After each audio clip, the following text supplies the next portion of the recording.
السلام عليكم ورحمة الله وبركاته. مرحبا بكم في قناة بنوك مصر. سنتكلم اليوم عن حساب توفير جولدن بولس الذي يقدم مميزات عديدة، منها حساب بفائدة مع اختيار دورية صرف العائد. الحد الأدنى لفتح الحساب هو 50,000 جنيه. يتم احتساب العائد على أقل رصيد خلال الشهر. يمكن سحب والشراء من مصر أو الخارج عبر الصراف الآلي ونقاط البيع 24/7. الحساب للأفراد فقط. معدلات الفائدة تطبق من 1 يناير 2025. العائد الشهري من 50 إلى 500 ألف جنيه 20.50%. من 500 ألف إلى 1 مليون جنيه 21%. من 1 مليون إلى 10 مليون جنيه 22.50%. من 10 مليون جنيه فأعلى 23%. العائد ربع سنوي من 50 إلى 500 ألف جنيه 21%. من 500 ألف إلى 1 مليون جنيه 21.50%. من 1 مليون إلى 10 مليون جنيه 23%.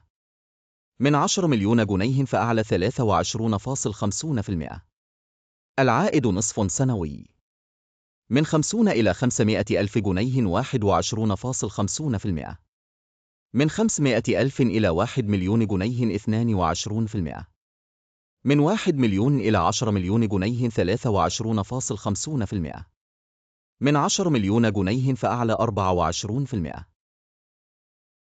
العائد السنوي من 50 إلى 500 ألف جنيه 22.50%. من 500 ألف إلى 1 مليون جنيه 23%. من 1 مليون إلى 10 مليون جنيه 24.50%. من 10 مليون جنيه فأعلى 25%.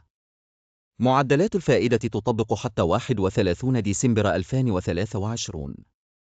شهري 23%. ربع سنوي 23.50%. نصف سنوي 24%. سنوي 25%. مميزات إضافية للحساب تشمل خدمات الصراف الآلي مثل الودائع النقدية، خدمات فوري، دفع الفواتير، تحويل الأموال، وصرف العملات الأجنبية.